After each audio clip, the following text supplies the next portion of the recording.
Muhammed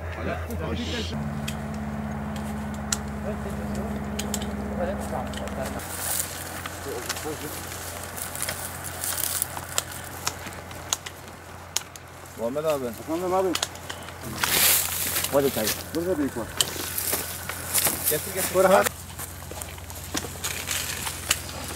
Gel çay bırak. Yola yayın var. Girme. Hadi يشهدوا عليك.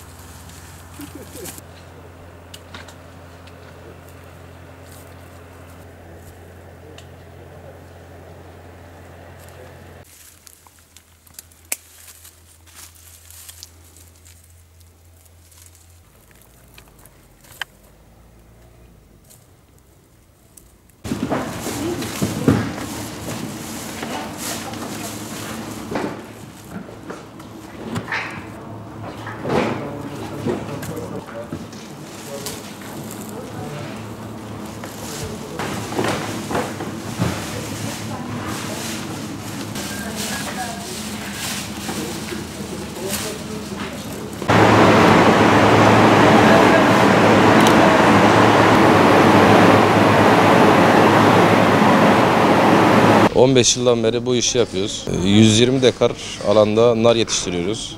En zorlandığımız konu girdi maliyetleri, gübre, mazot, ilaç. Bu son zamanlarda çok zam geldi. Bu da bizi bayağı bir yordu. İşçi maliyeti, girdiler çok yükseldi. %100'ü geçti. İlaçta, gübrede, traktörde, ekipmanlarda hepsinde çok fazla zam geldi yani. Bu da bizi zora soktu biraz. Maliyetler artıyor, aldığımız para düşüyor. Bizim alacaklarımız çok fazla yükseliyor. Alamıyoruz yani. Sıkıntıya sokuyor. Satıcıya yansıtamıyoruz. Bizim fiyat belirleme gibi bir lüksümüz yok. Tüccar gelir, 3-5 kişi neyse, onlar bir fiyat verir. Ona satmak zorundasın yani, başka türlü değerlendiremiyoruz. Hale götürsek o da elimize geçmiyor. Biz ihracatlık mal yetiştiriyoruz. O da hiç piyasaya süremiyoruz yani, hale falan da götüremiyoruz. Daha düşük ücretler alıyoruz. Biz 2.85'e verdik narlarımızı. Alan işçisini işte, kasası falan maliyet biraz 1 lira da öyle maliyet biner. Ama pazarda niye öyle onu ben de bilmiyorum ya. Devlet diyebilir. Tarım kredi kooperatifleri var.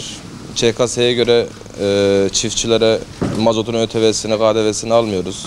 Atıyorum 100 dönüm ÇKS'm var, ona göre mazot dönüme mazot belirler. Der ki sana 4 ton mazot şu fiyat. Yardımcı olur yani. Gübre fiyatları da çok yüksek. Onda ne yapabilirler bilmiyorum. Adana'nın, özellikle ülkenin, Adana'nın da büyük çoğunluğu geçim kaynağı tarımdır.